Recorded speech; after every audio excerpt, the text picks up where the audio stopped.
Tony Noyes from the League of the Forgotten Saints, man.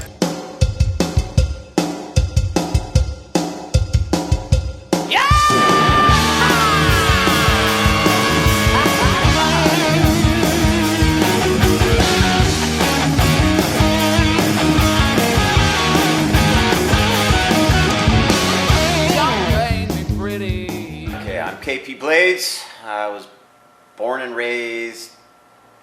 Oh, I gotta think about that for a minute. Originally born in upstate New York, and I mean way upstate New York, meaning practically Canada. My name is Jimmy Catterin, Jimmy Cat for short. That's what I go by. And man, my origins. I was born in Dallas, Texas. Yeah, I was born in Phoenix, Arizona. I seem to have gotten stuck here for some reason. I don't know why. I think it's kind of a valley, and all the loose marbles kind of fucking roll around and keep dropping back to the bottom. That's why I'm the bass player. I was born in Bakersfield, California, the wonderful land of Buck Owens and Hee Haw and all that cool stuff. So that's why I'm a Western star, as you can tell.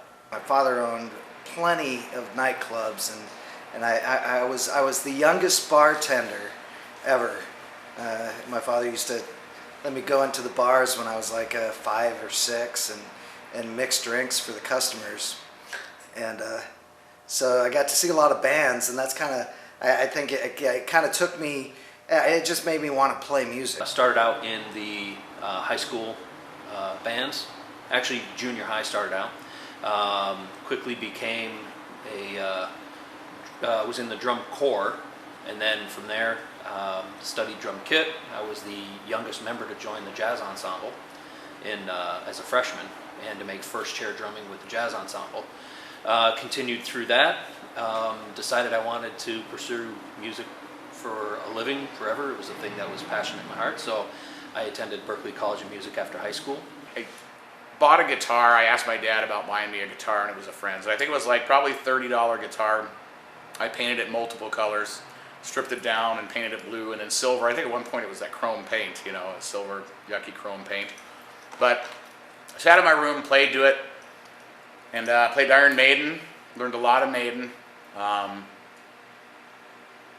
what else? I was into Judas Priest. I couldn't play this shit, but I was trying. I mean, it was badass, I picked up first bass when I was 18. Bought one off of a friend for $50. Pretty awesome.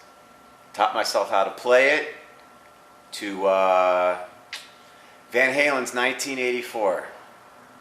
That's how I learned how to play bass. By the time I was 14, 15 years old, I mean, I just totally gravitated towards the whole metal scene. I mean, it was like all that late '70s stuff, like the UFO and the Scorpions, which the Scorpions made it in the '80s, but they were happening in the '70s too. So I kind of gravitated towards all that, and then I remember when Ozzy Osbourne Blizzard of Oz came out, man, that was awesome. Randy Rhoads, he was like a god. Pretty soon, next thing I know, started getting into some metal, discovered Testament. From that point on, it was thrash all the way. Ended up in Denver, didn't do much with music there, but that led to moving to Phoenix, where there seemed like a huge burgeoning music scene. So ultimately just ended up joining bands and started sparking the whole thing again and reigniting that passion, and became quite a thing. I always did dream about singing, and I tried to sing, and it never really came out that great either. So finally, one day I don't know, I was sitting there kind of singing and just working on it, because I used to work in a metal shop. So anyways, I'm working on the machine there one time. I just kind of started belting out notes and stuff, and it actually didn't sound too bad. I didn't think. I thought it was pretty cool, and my boss didn't. He wanted to fire me right away. Ended up forming my own band, Sacred Right, which we ended up releasing a couple albums on our own independently. We sold a lot of records. It was really weird being in Hawaii and making an impact, overseas that way. And we ended up, for a third album, we ended up getting a deal with Capitol, and I went on and we toured. I played 3,600 shows in my life, which is I think quite an accomplishment. But Got myself a band, moved myself to Oakland, and started down. I was all over Oakland, San Francisco, the whole Bay Area. And when that kind of burned out, I burned out and kind of went away for a while. Now I'm in Phoenix and I'm back. Life's leading the way we've always done before.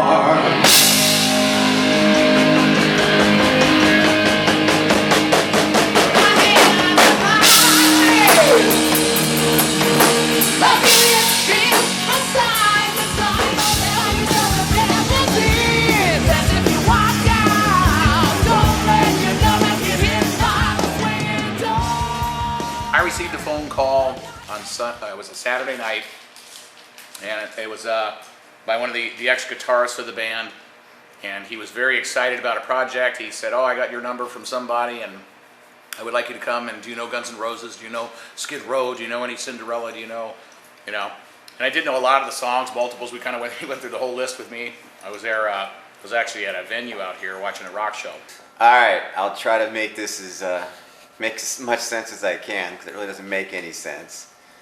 So there I was in this band that I hated, and as that thing was starting to fall apart, I met this other guy, and we were going to do this, we were going to do that, and we started looking for singers, and we ran into Tony. Watching the bands, there's a lot of bands out here. I thought when he's naming off the songs that they were doing, I thought, wow, none of the bands out here really do that and do it that well. So, so I said, yeah. So I drove pretty far to this audition, and they had the list of the songs. We went through whatever we could, and the guys really seemed to enjoy it. So they seemed pretty cool. I said, well, let me know, and they said, no, I like what I hear, and you guys want to do it? And I said, I'm in if you guys want me, right on. And next thing you know, that blew up too. And we were sitting there staring at the wall, so we decided, let's start something else.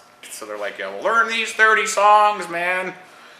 And so I started learning on them, and apparently the band had imploded then about 6 hours later, which is a record for me, by the way. Usually takes about 6 fucking months. 6 hours, folks. So the three of us started something. Met Deech, I believe, at a Guitar Center of all places. While I was in one of my discouraged states with this other band, I ran into a guy just coming into a Guitar Center as I happened to be leaving one day. And he just kind of stopped me in the middle of the parking lot and said, "Hey, are you a singer?" I said, "I do some singing, but I'm really a drummer." He goes, "Oh, we need a drummer too." So he calls me into the Guitar Center, gives me a number to call, says what project he was putting together, and I thought, that sounds like something that would be a lot of fun. Hadn't done it in 15, 18 years doing cover band projects, especially with the style that we do as, the 80 metal. So said, okay, let's see where this leads. And I gave him a call one time, and he was like, yeah, we're putting this together, and then just met 4 of the coolest guys I ever did. And we just all gelled, and everything came together perfectly. And we began realizing very quickly we had our hands on something cool. So we ran with it. And met Jimmy, what was it, Craigslist ad? See, those ads do work.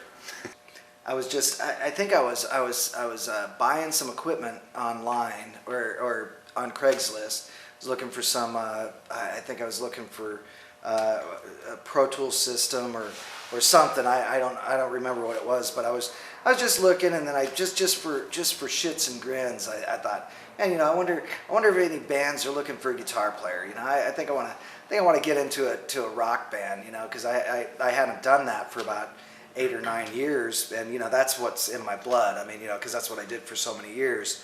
So I looked, and sure enough, man, there's this huge ad in there. It says 80s metal tribute, needed guitar player that can play all these songs, and it was just like all the songs that, some songs that I didn't, that I wasn't real familiar with, because, I was during a time when those guys were like my peers, and I didn't really get a chance to listen to them. but so many of the bands like Judas Priest and you know, some of the Ozzy and the Accept and stuff like that was like stuff that you know that I was playing before I hit the road with my original band. So it was kind of like, oh man, that's killer. I'll check that out. You know, I mean, why not? You know. Then, just to make the full circle, the guy I started the band with quit after all that because we were difficult to work with. Which then later the other guitarist decided to quit. And after he assembled the band, he decided to say fuck you and leave. Much to his credit, he's a very tenacious individual.